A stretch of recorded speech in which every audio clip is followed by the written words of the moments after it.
الحمد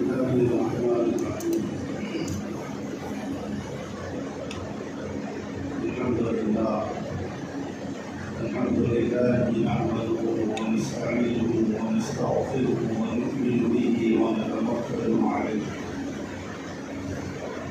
ونعوذ بالله من شرور انفسنا ومن سيئات اعمالنا من يهده الله فلا مضل له ومن يضلله فلا هادي له ونشهد أن لا إله إلا الله وحده لا شريك له ونشهد أن سيدنا ونبينا ومولانا محمدا عبده ورسوله أما بعد قال الله تعالى في القرآن المجيد أعوذ بالله من الشيطان الرجيم بسم الله الرحمن الرحيم يا أيها الذين آمنوا ادخلوا في السلم كافة ولا تتبعوا خطوات الشيطان إنه لكم عدو مبين وقال تعالى إن الدين عند الله الإسلام صدق الله العظيم محترم معزز بزرگوں عزیز دوستوں اللہ رب العزت اپنے کرم سے اپنی قدرت سے اس کائنات میں جتنی مخلوقات کو پیدا فرمائے اور تمام مخلوقات میں سب سے زیادہ برگزیدہ مخلوق وہ انسانوں کی مخلوق ہے۔ انسانوں کے علاوہ کوئی اور مخلوق اللہ کے پاس اتنی برگزیدہ اور محترم اور مکرم نہیں ہے۔ اللہ رب العزت اپنے ان بندوں کو اور انسان جیسی مخلوق کو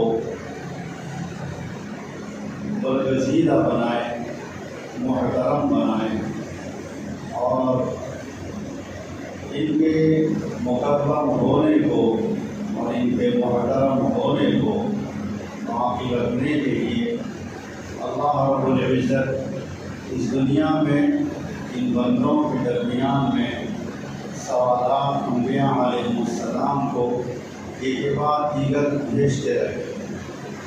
اس دنیا میں ان بندوں کے درمیان میں سوالات تقریباً انبیاء تشریف لائے اور سب سے اخیر میں سیدنا محمد رسول اللہ صلی اللہ علیہ وسلم تشریف لائے۔ ہمارے نبی کو جو دین، جو شریعت، جو اسلام اور جو اسلامی قوانین دے کر بھیجا گیا ہے، وہ اسلامی قوانین ہر مسلمان کے لیے اور ہر بندے کے لیے ہے۔ قرآنی احکامات اور قرآنی دستور اور اللہ کے نبی علیہ السلام یہ بھی ارشاد فرمائے کہ قرآن ہر انسان کے لیے یہ دستور حیات ہے، یہ نظام حیات ہے۔ دستور حیات زندگی گزارنے کے قوانین، زندگی گزارنے کا طریقہ، زندگی گزارنے کے اصول اللہ اپنے کلام پاک میں بیان فرمائے اور اللہ نے ہمارے نبی کو آخری شریعت دے کر بھیجے اور وہ شریعت وہی ہے قرآن کریم میں جس کو اللہ رب العزت نے ارشاد فرمائے وَالَّذِي أَرْسَلَ رَسُولَهُ بِالْهُدَىٰ وَدِينِ الْحَقِّ لِيُظْهِرَهُ عَلَى الدِّينِ كُلِّهِ۔ اللہ رب العزت نے ہمارے نبی کو وہ دین دے کر اس دنیا میں بھیجے ہیں۔ وہ دین ہمارے دین سے پہلے جتنے دین تھے، جتنے مذاہب تھے، ان تمام مذاہب پر، ان تمام دینوں پر غلبہ حاصل کرنے والا دین ہے۔ ہمارے نبی سے پہلے جتنے انبیاء آئے ان کی تعلیمات پر ہمارے نبی علیہ السلام کی تعلیمات اور وہ جو طریقے پیش کیے ہیں ان کے طریقوں پر اللہ رب العزت نے ہمارے نبی آخری نبی کے طریقوں کو، آخری نبی کی شریعت کو، ہمارے نبی کے لائے دین کو غلبہ عطا فرمایا۔ لیظہرہ علی الدین کلہ، تمام دینوں پر ہمارے نبی کا لایا ہوا دین غلبہ پایا ہوا ہے، یعنی غالب ہے، اور کوئی دوسرا دین نہیں آ سکتا، کوئی دوسری شریعت نہیں آ سکتی، اور کوئی دوسرا طریقہ بھی چل نہیں سکتا۔ اور بالخصوص مسلمان انہیں کو کہتے ہیں جو اللہ پر ایمان لائے، اللہ کی کتاب پر ایمان لائے، اللہ کی کتاب کے ہر دستور پر، ہر مسئلے پر ایمان لائے، اللہ کے تمام نبیوں پر ایمان لائے، اور آخری نبی محمد رسول اللہ صلی اللہ علیہ وسلم کی ذات اقدس پر ایمان لائے۔ ہمارے نبی پر ایمان لائے، ہمارے نبی پر ایمان دو طریقے سے لایا جائے۔ ایک تو یہ نبی ہونے کی حیثیت سے ایمان لایا جائے، دوسرا ہمارے نبی آخری نبی ہے، اس پر بھی ایمان لایا جائے۔ ہمارے نبی کے بعد اور قیامت تک کوئی نبی نہیں آئیں گے، اس پر ہم ایمان لائے، اور یہ ہمارا ایمان ہے۔ تو یہ قرآن اور حدیث یہ تمام مسلمانوں کے لیے دستور حیات ہے، نظام حیات ہے، زندگی گزارنے کے طریقے ہیں۔ اس سے ہٹ کر مسلمانوں کے لیے کوئی اور طریقہ نہ رائج ہے، اگر رائج کیا جائے تو نہ قابل قبول ہے۔ مسلمان انہیں کو کہا جائے گا، آج مسلمان اپنے آپ کو مسلمان کہتے ہیں، لیکن مسلمان یہ سمجھیں کہ مسلمان حقیقت میں کہتے کس کو ہے؟ صرف کلمہ پڑھ لینا اس کا نام صرف مسلمان نہیں ہے۔ مسلمان ہے، کلمہ پڑھنے سے مسلمان ہو گئے، اس میں کوئی شک نہیں ہے، لیکن مسلمانوں پر اللہ کی طرف سے، قرآن کریم کی طرف سے، اللہ کے نبی علیہ السلام کی طرف سے، اللہ کے نبی علیہ السلام کی شریعت کی طرف سے مسلمانوں پر جو احکامات نازل ہوتے ہیں، ان احکامات سے واقفیت رکھنا، ان احکامات کو جاننا، ان مسائل سے واقفیت رکھنا، ان مسائل کو جاننا مسلمانوں کی ذمہ داریوں میں سے اہم ترین ذمہ داری بلکہ فرض ہے۔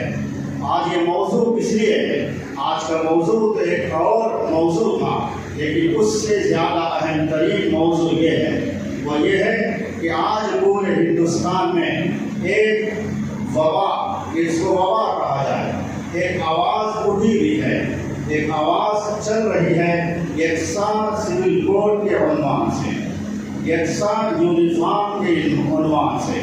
آج پورے ہندوستان میں یہ آواز لگی ہوئی ہے، لیکن سارے مسلمان اس کو نہیں جان رہے ہیں آخر یہ ہے کیا چیز، یکساں سول کوڈ ہے کیا چیز۔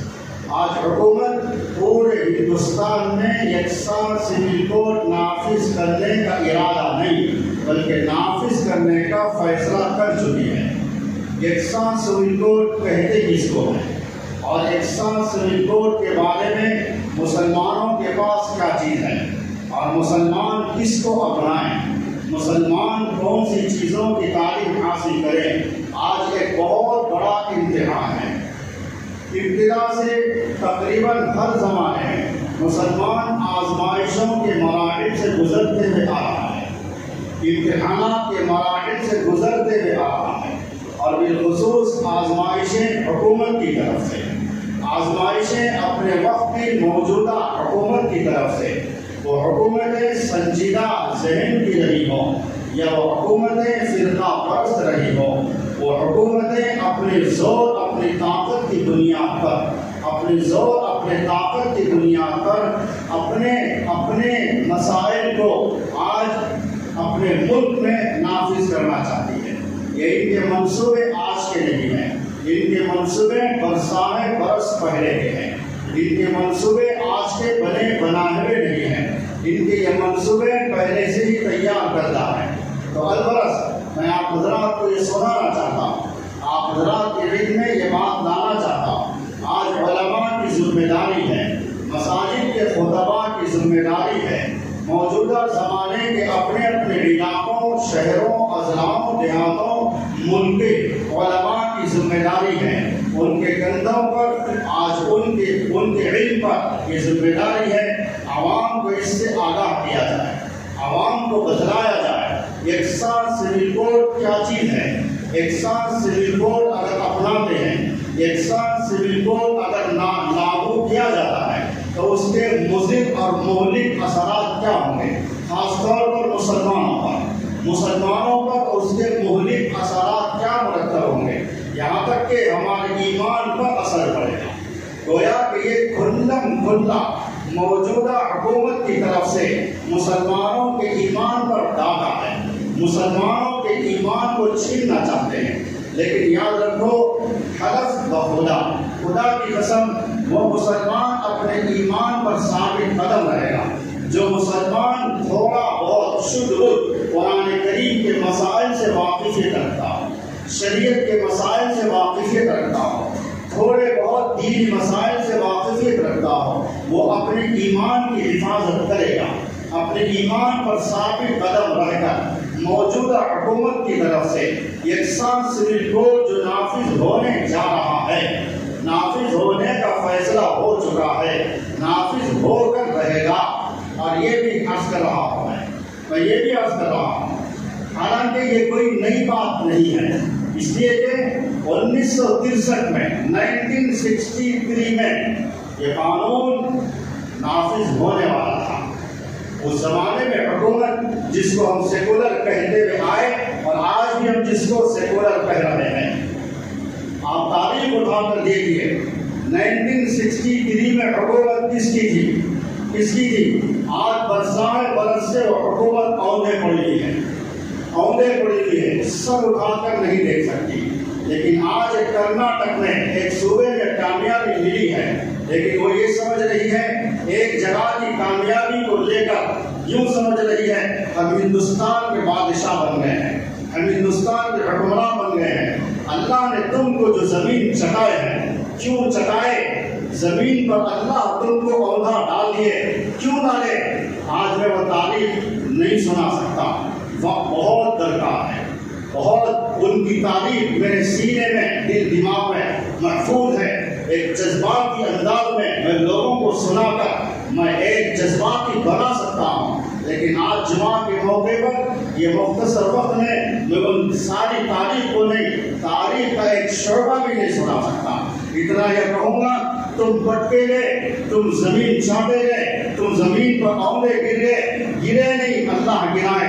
یاد رکھو ایک وقت آنے والا ہے موجودہ حکومت کے واسطے، یہ ظالم کی تقدیر ہے، ایک قاتل کی تقدیر ہے، ایک تقدیر قاتل تقدیر ہے، ایک تقدیر ظالم کی تقدیر ہے. اور ہم یوں کہہ سکتے ہیں، آج ہم یہ کہہ سکتے ہیں بڑے درد کے ساتھ اور آنکھ سے اور دل سے آنسو بہاتے ہوئے ہم یہ کہہ سکتے ہیں بابری مسجد چھین لی گئی، ہم کچھ نہیں کر سکے. بابری مسجد کو ہم نے یوں کہا، سارے عام مسلمانوں نے، ہندوستان کی بڑی بڑی تنظیموں نے، ہندوستان کی سب سے بڑی نمائندہ مسلمانوں کی تنظیم، ہندوستان کی سب سے بڑی مسلمانوں کی نمائندہ جماعت مسلم پرسنل لا بورڈ بلا تفریق مکاتب و ملت، ہر مکتب فکر کا ایک دانشور اس کا نمائندہ، اس کا رکن ہے اس جماعت کا. اور مسلم پرسنل لا بورڈ صرف ایک ہی مکتب فکری کی جماعت نہیں ہے. مسلم پرسنل لا بورڈ میں صرف ایک ہی مکتب فکری کے علماء نہیں ہیں. ہندوستان کی سرزمین پر جتنے مکاتب فکر کے مکاتب تنظیمیں پائے جاتے ہیں، جتنے مکاتب پائے جاتے ہیں، یہ سب کا متحدہ پلیٹ فارم ہے، ان سب کا متحدہ محاذ ہے، جس کو آج ایک جملے کے اندر مسلم پرسنل لا بورڈ کہا جاتا ہے. مسلم پرسنل لا بورڈ نے بابری مسجد کا مقدمہ رہا ہے سارے ہندوستان کے مسلمانوں کی طرف سے. سارے ہندوستان کے مسلمانوں کا وہ نمائندہ ادارہ ہے، وہ نمائندہ تنظیم ہے. مسلم پرسنل لا بورڈ نے سارے مسلمانوں کی طرف سے بابری مسجد کا مقدمہ لڑا ہے. جمعیت علماء ہند نے سارے مسلمانوں کی طرف سے بابری مسجد کا مقدمہ لڑی ہے۔ جماعت اسلامی نے سارے ہندوستان کے مسلمانوں کی طرف سے بابری مسجد کا مقدمہ لڑی ہے۔ سنی بورڈ نے سارے مسلمانوں کی طرف سے بابری مسجد کا مقدمہ سپریم کورٹ میں الہ آباد کی ہائی کورٹ سے لے کر سپریم کورٹ تک سب نے مقدمہ لڑا ہے۔ نتیجہ سب کے سامنے آیا ہے۔ آج ہمارا دل پگھل رہا ہے، بابری مسجد کو شہید کرنا، یہ بابری مسجد کی شہادت کس کے دور میں ہوئی ہے، کس کی حکومت میں ہوئی ہے؟ یہ تاریخ اپنے ذہنوں میں دہرا لو، جس کو ہم نے سنجیدہ سمجھ کر اپنے وقت کا حکمراں بنایا تھا، آج جس کو ہم فرقہ پرست زہر بھری جماعت کہتے ہیں، ان میں اور ان میں کیا فرق ہے؟ کوئی فرق نہیں ہے۔ کوئی میٹھی چھری ہے، کوئی اپنی چھری کو زہر لگا کر ذبح کر رہا ہے، کوئی اپنی چھری کو حلوہ لگا کر ذبح کر رہا ہے۔ کس کو؟ مسلمانوں کے مسائل کو ذبح کر رہا ہے۔ الغرض میرے عزیز دوستو، ہم نے مقدمہ لڑا، مسلم پرسنل لا بورڈ مقدمہ لڑا، گویا کہ ایک فرد نے مقدمہ لڑا ہے۔ جمعیت علماء نے مقدمہ لڑا، گویا کہ ہندوستان کے ایک مسلمان نے مقدمہ لڑا ہے۔ جماعت اسلامی نے مقدمہ لڑا تو گویا کہ ہندوستان کے ایک مسلمان مقدمہ لڑا۔ سنی بورڈ نے مقدمہ لڑا تو ہندوستان کا ایک مسلمان مقدمہ لڑا۔ اس کا نتیجہ یہ نکلتا ہے، لیکن ہم کو سبق کیا ملا ہے؟ ہماری ہاتھوں سے، ہماری نظروں کے سامنے مسجد شہید ہو گئی، جہاں انصاف ملنا تھا، جہاں عدل ہونا تھا، جہاں برابری ہونا تھا، وہاں سے کیا نتیجہ ہم کو ملا وہ بھی ہمارے سامنے ہے، جس کو ہم نے برداشت کیا۔ ہم آج دل کی آنکھوں سے، ہم دل کی گہرائیوں سے باطل ناخواستہ ہم نے برداشت کیا۔ کیوں؟ یہ سپریم کورٹ ہے، اس سے آگے کوئی کورٹ نہیں ہے، لہذا حکم عدل، لہذا کورٹ کا فیصلہ ہے، وہ عدالت کا فیصلہ ہے۔ عدالت، لفظ عدالت کس کو کہتے ہیں؟ جہاں حقدار کو حق ملتا ہے، جہاں مظلوم کی سنی جاتی ہے، جہاں مظلوم کو حق ملتا ہے، اس کو عدالت کہا جاتا ہے۔ آج یہ عدالت اس طرح کی ہے، اندازہ لگا لو، بابری مسجد ہاتھوں سے چلی گئی اور ان کا منشور تھا 2019 کے الیکشن میں۔ سن لو میرے عزیز دوستو، تم سنو، اوروں کو سناؤ، یہ تاریخی حقائق ہندوستان کی سرزمین کے چند سال پہلے جو بنے اس کو سنا رہا ہوں۔ آگے جو ہونے والا ہے ان کے جو منصوبے تیار ہے، وقت کا انتظار ہے، تاریخ کا انتظار ہے۔ میں دو لفظ استعمال کر رہا ہوں، اس کو یاد رکھ لو، وقت کا انتظار ہے، تاریخ کا انتظار ہے۔ بس یہ اعلان ہونے والا ہے ایک ساتھ سپریم کورٹ کا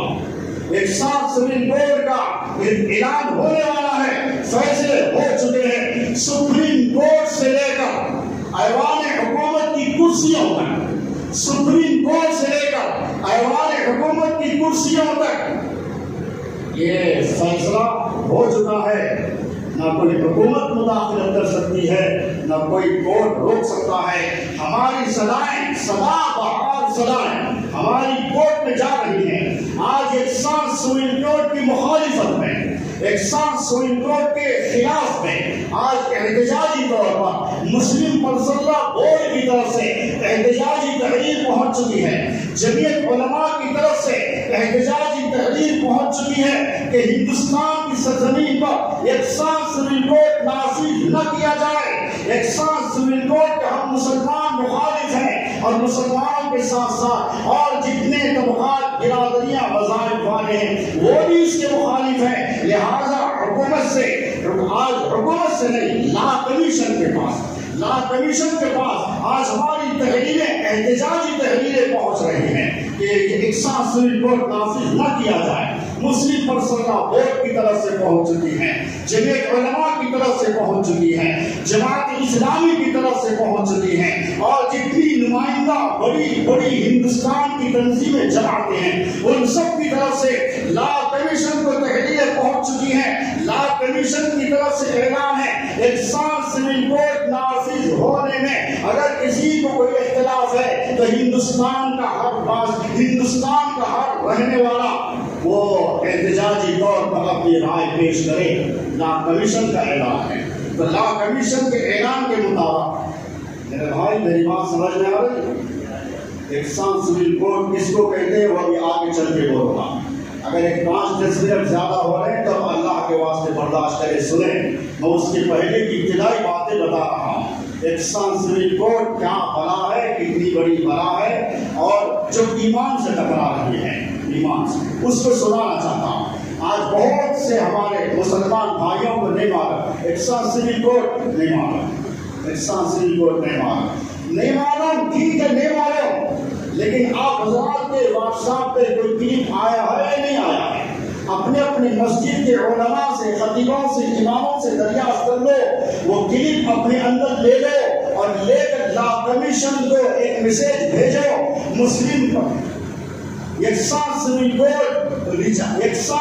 کورٹ کو ہم ریجیکٹ کرتے ہیں، یکساں سپریم کورٹ نافذ نہ کیا جائے، ہم یکساں سپریم کورٹ کے خلاف ہیں، ہم یکساں سپریم کورٹ کی مخالفت کرتے ہیں۔ یہ میسج بھیجو، ہزاروں کی تعداد میں بھیجو، لاکھوں کی تعداد میں بھیجو، نتیجہ جو آنے والا ہے، نتیجہ تیار ہے، لیکن یہ تو ہم کریں، ہم ایک مومن ہونے کی علامت کو ظاہر کریں۔ ہم اس کی مخالفت کیے ہیں، ہمارا ایمان تو یہ بولے کم سے کم، ہم مسلمان ہونے کی حیثیت سے کم یہ بولنے والوں میں تو شامل ہو جائے، یہ اسرائیل کے احتجاج کرنے والوں میں تو شامل ہو جائے۔ ہاں میں جانتا نہیں تھا یکساں سپریم کورٹ کیا ہے، لیکن میں اس کی مخالفت کیا ہوں۔ کم سے کم یہ بولنے کے واسطے تو زبان رکھو، ایمان کے واسطے، ایمان کو ثابت رکھنے کے واسطے۔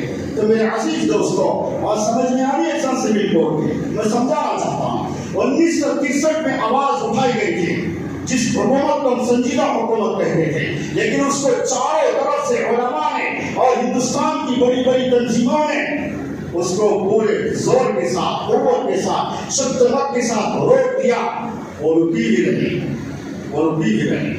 شاہبانو کا کیس آیا، شاہبانو کیس چلا ہمارے ہندوستان میں، حالانکہ ہندوستان اس ملک کو حاصل کرنے والے ہم انگریزوں سے مسلمان اپنا خون بہا کر، مسلمان اپنے آپ کو شہید کر دے، مسلمان اپنی املاک کو تباہ کر دے، مسلمان اپنے بیوی اور بچوں کو یتیم اور بیوہ بنا کر اس ملک کی محبت میں اپنی جان نچھاور کر کے اس ملک کو بچائے۔ لیکن آج ہم کو ہر طریقے سے ظلم ہمارے اوپر کیا جا رہا ہے، ہر طریقے سے ظلم ہمارے اوپر کیا جا رہا ہے، جبکہ ملک کو بچانے والے ہم، ملک کو انگریزوں کے ہاتھوں سے چھڑانے والے ہم، ملک کو حاصل کرنے والے ہم، ملک کے لیے ہم، سب کچھ ہم، لیکن تم 70 سال میں، ہمارا ملک آزاد ہو کر 72 سال ہوئے، اس سے زیادہ تو نہیں ہوئے، تم 70 سال میں وہ ظلم کے داستانیں ہندوستان کی تاریخ میں لکھی ہے۔ 800 سال ہم حکمران رہے اس ملک میں، 800 سال تک ہندوستان کی حکمرانی مسلمانوں نے کی ہے، لیکن کسی ہندو بھائی کے اوپر ظلم کرنا دور کی بات ہے، کسی ہندو بھائی کو غصے کی آنکھ سے بھی نہیں دیکھے۔ جہاں ہماری مسجدیں بنی وہاں پر اورنگزیب رحمۃ اللہ علیہ نے مندر کے واسطے مسجد الاٹ کی ہے۔ آج بھی آؤ، کلان پور کی طرف جاؤ، گڈھا پنڈی سے آگے چلے جاؤ، رام گنڈم کے آگے کے علاقے میں چلے جاؤ، حیدرآباد کی سرزمین پر چلے جاؤ، ہندوستان کی سرزمین کا سروے کر لو، جہاں جہاں اورنگزیب رحمۃ اللہ علیہ مسجد تعمیر کیے ہیں، اس کے تھوڑے سے فاصلے پر بالکل مسجد کے سامنے، دروازے کے سامنے مندروں کے لیے زمینیں الاٹ کی ہیں۔ یہ ہمارے بادشاہ تھے۔ 800 سالہ دور مسلمان کی حکومت میں کسی ہندو بھائی کے اوپر کوئی ظلم کا ہاتھ نہیں رکھا گیا، ان کو غصے کی آنکھ سے بھی نہیں دیکھا گیا، ان کو محبت کے ساتھ، بھائی چارگی کے ساتھ اپنے گلے لگا کر اپنے گھر میں کھانا کھلایا گیا، اپنے گھر میں بٹھایا گیا، ظلم نہیں کیا گیا۔ یہ تمہاری تاریخ ہے، تمہاری حکمرانوں کی داستان ہے۔ 70 سال میں مسلمانوں کے اوپر جو مظالم تم ڈھائے، 70 سال میں آج جو سیکولر کہنے والی چند سالوں سے اور نہیں پڑی 50,000 فسادات اس سیکولر کہنے والی میں نام لے سکتا ہوں اس جماعت کا، وہ بدترین جماعت کا آج چاروں طرف سے ابھرنے کی کوشش کر رہی ہے. نہیں معلوم اللہ کے فیصلے کیا ہوں گے. وہ کاتب تقدیر ہیں، اللہ کاتب تقدیر ہے. کیا تقدیر مانا ہے وہ اللہ کو معلوم ہے. 50,000 فسادات تمہاری حکمرانی میں ہوئے ہیں، مختلف مقامات پر، مختلف صوبوں میں، یہاں تک کہ ہمارے صوبے میں ہوئے ہیں. اس تلنگانہ آندھرا متحدہ ایک صوبہ تھا، ہمارے صوبے میں ہوئے ہیں. الغرض یہ موضوع بہت وسیع، بہت طویل ہے، بہت گہرا ہے، بہت جذباتی موضوع ہے. لیکن آج اتنا آپ حضرات سے کہنا چاہتا ہوں، آج جمعہ کی نماز کے بعد کاؤنٹر لگاؤ، جمعہ کی نماز کے بعد جگہ جگہ محلوں میں کاؤنٹر لگاؤ، اور نوجوان بوڑھے بزرگ بڑے سب آج اس کا ریجیکٹ کرو. یکساں سپریم کورٹ ہم کو منظور نہیں ہے، یکساں سپریم کورٹ کی ہم مخالفت کرتے ہیں، یکساں سپریم کورٹ کے ہم خلاف میں ہیں. اس طریقے سے میسج بھیجو، لا کمیشن کو بھیجو، حکومت کو نہیں، سپریم کورٹ کو نہیں، لا کمیشن کو بھیجو. اور غرض میں عزیز دوستو ایک اور بات سمجھو، یکساں سپریم کورٹ کا مسئلہ آج جو اٹھایا گیا ہے 2019 کے الیکشن میں ان کے 3 بڑے بڑے منصوبے بنائے گئے تھے، جن کے منشور میں داخل کیا گیا، جن کے منشور میں ہندوستان کی سرزمین پر 3 بڑے بڑے منصوبے جن کی تکمیل کرنا جن کے لیے فرض تھا، ان میں سے 2 ہو چکے، 2 ان کے منصوبے تکمیل ہو چکے. ایک منصوبہ بابری مسجد کی جگہ پر رام مندر کی تعمیر ہو رہی ہے، اس میں کامیاب ہو گئے. ایک بڑا منصوبہ 2019 کے الیکشن کے منشور میں ہے. اور دوسرا 370 آرٹیکل کا خاتمہ جس کا تعلق کشمیر سے ہے، اس کا خاتمہ اس میں کامیاب ہو گیا. تیسرا ان کا بڑا مدعا جو تھا، تیسرا یکساں سپریم کورٹ کا تھا، وہ 2019 کے منشور میں یہ لوگ یہ لکھ چکے ہیں 2024 کے الیکشن تک، 2024 کے الیکشن تک ہم یہ 3 مدعوں میں کامیاب ہو جائیں گے. 2 مدعوں میں فوراً کامیاب ہو گئے. 2019 کا الیکشن جیسے ہی ہو گیا، بابری مسجد کی جگہ پر رام مندر کی تعمیر شروع کر دی گئی، تقریباً ہو گئی ہے. دوسرا منصوبہ حکومت پہ بیٹھتے ہی 370 آرٹیکل کی برخاستگی 2 ہو گئے. یہ تیسرا 2024 کے الیکشن تک ان کے 3 منصوبے پورے ہونے تھے، 2 ہو گئی، ایک ہونے والا.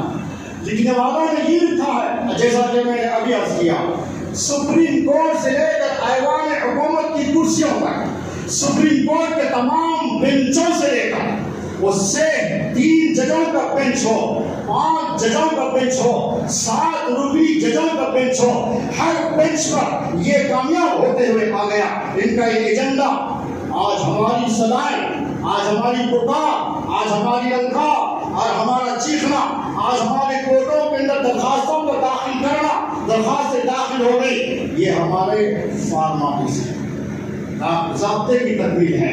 لیکن ہماری آواز کورٹ کے باہر ہے، ہماری آواز کورٹ کے اندر نہیں ہے، ہماری آواز حکومت کے ایوانوں کے باہر ہے، ہماری آواز حکومت کے اندر نہیں ہے، حکومت کے ایوانوں میں نہیں ہے. لکھنے والوں نے یوں لکھا ہے، یہ فیصلہ ہو گیا ہے، وقت کا انتظار ہے، تاریخ کا انتظار ہے، اس پر یہ فیصلہ کیا جائے گا.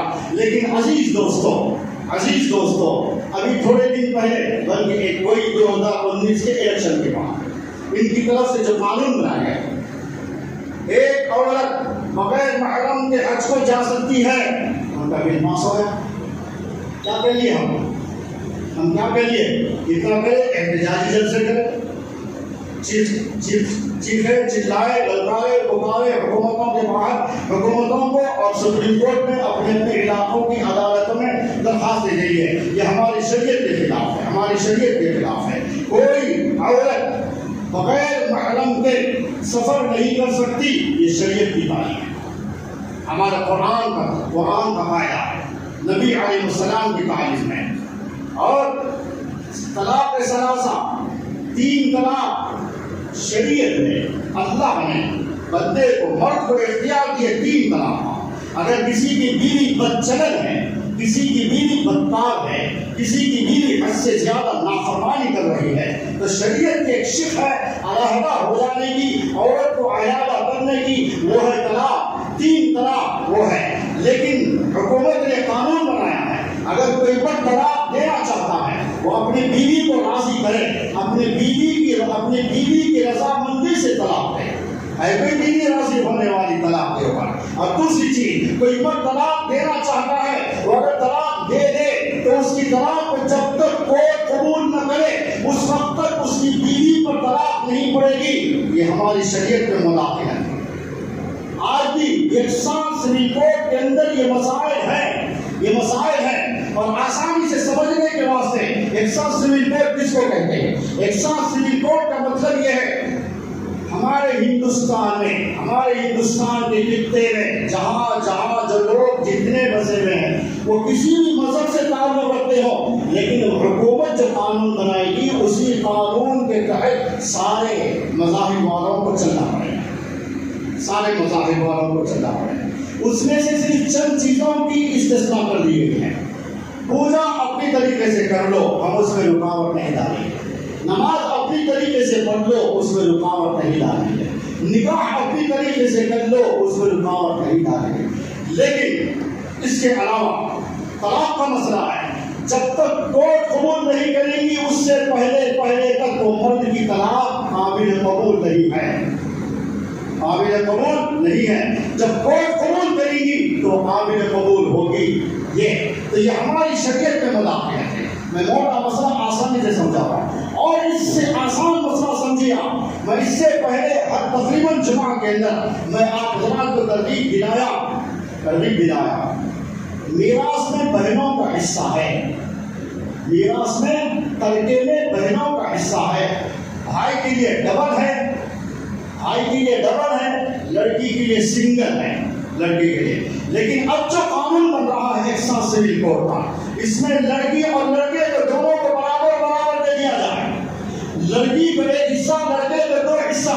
یہ قانون نہیں چلے گا، یہ ان کا کہنا ہے۔ ہمارا کہنا یہ ہے کہ یہ ہماری شرعی عدالت ہے، یہ ہمارے قرآن کی عدالت ہے۔ ہمارے قرآن کا حکم ہے، اللہ کا حکم ہے کہ لڑکی کو سنگل دو اور لڑکے کو ڈبل دے دو۔ یہ اللہ کا قانون، اللہ کا حکم ہے، یہ اللہ کے نبی علیہ السلام کی شریعت ہے، یہ ہمارا دین، ہمارا اسلام ہے، اس پر ہم مسلمانوں کو عمل کرنا ہے۔ لیکن اب اس یکساں سول کوڈ میں اب جو قانون بن رہے ہیں ان میں سے میں ایک دو سنا رہا ہوں آپ کو۔ ایک تو طلاق کا مسئلہ سنایا، اور طلاق دینے کی اجازت، طلاق دینے کا حقدار صرف مرد نہیں بلکہ عورت بھی رہے گی۔ عورت کو بھی مختار بنایا جا رہا ہے، یہ بھی سن لو۔ اب ہم اپنے اسلام کے دائرے میں ہے کہاں؟ اگر عورت طلاق دے گی تو وہ مرد پر طلاق واقع ہوگی، شریعت کے اعتبار سے نہیں ہوگی، اللہ کے قانون کے اعتبار سے نہیں ہوگی، لیکن یہ سب سول کوڈ جو بنے گا ان کی طرف سے ہوگی۔ کیا اس پر آمادہ ہے مسلمان؟ میں آپ حضرات سے سوال کرتا ہوں، ہاتھ اٹھا کر جواب دو، زور سے جواب دو، کیا یکساں سول کوڈ قانون ہے؟ ہاتھ اٹھا کے بولو، کیا یکساں سول کوڈ قانون ہے؟ ہم کو ہمارا مسلم رسول قبول ہے، ہم کو اللہ کا قانون قبول ہے، ہم کو اللہ کی کتاب قبول ہے، اللہ کی کتاب سے ملنے والے حاصل ہونے والے مسائل قبول ہے۔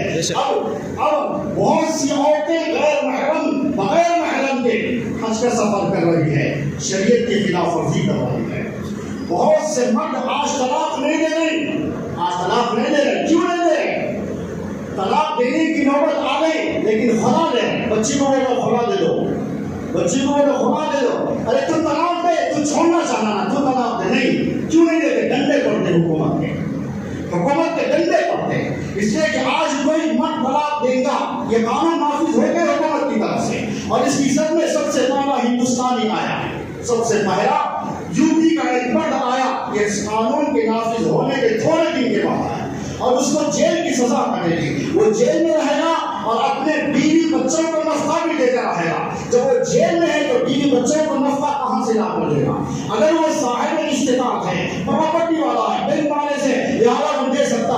اگر کسی کی حالت پوری غربت کی حالت ہے اور مفلسی لاچاری کی حالت ہے، وہ طلاق طلاق دے دیا، طلاق دینے کے بدلے میں اس کو جیل میں بھیج دیا گیا، 7 سال کی جیل اس کے اوپر ہے، پھر طلاق بھی قبول نہیں ہوگی جب تک کہ کورٹ قبول نہیں کرے گا، طلاق قبول نہیں ہوگی، اور جب تک قبول نہیں ہوگی وہ 7 سال تک جیل کاٹے گا، اور 7 سال تک جیل میں رہ کر اپنے بیوی اور بچوں کا نفقہ بھی دے گا، تو کہاں سے لا کر دے گا؟ کتنا بڑا ٹکراؤ ہے شریعت کے ساتھ۔ تو لہٰذا آج اگر کوئی مرد، کوئی نوجوان، اگر کوئی شوہر اپنی بیوی کو طلاق دینا چاہتا ہے، طلاق دینے کی نوبت آ گئی لیکن طلاق نہیں دے سک رہا ہے اس قانون کی وجہ سے، اس اندھے قانون کی وجہ سے، وہ اپنی بیوی کو اور اپنے سسرال والوں کو کہتا ہے خلا لے لو، خلا لے لو، میں خلا قبول کروں گا۔ خلا کا مطلب کیا ہے؟ خلا کا مطلب ہے طلاق طلب کرنا، خلا کا مطلب ہے طلاق طلب کرنا۔ لڑکی جب خلا کا مطالبہ کرتی ہے تو اس کا مطلب یہ ہے وہ شوہر سے طلاق کا مطالبہ کر رہی ہے۔ اگر شوہر قبول کر لیا تو وہ اس کو خلا ہو گئی، اگر شوہر قبول نہیں کرا تو وہ خلا بھی نہیں ہوگی۔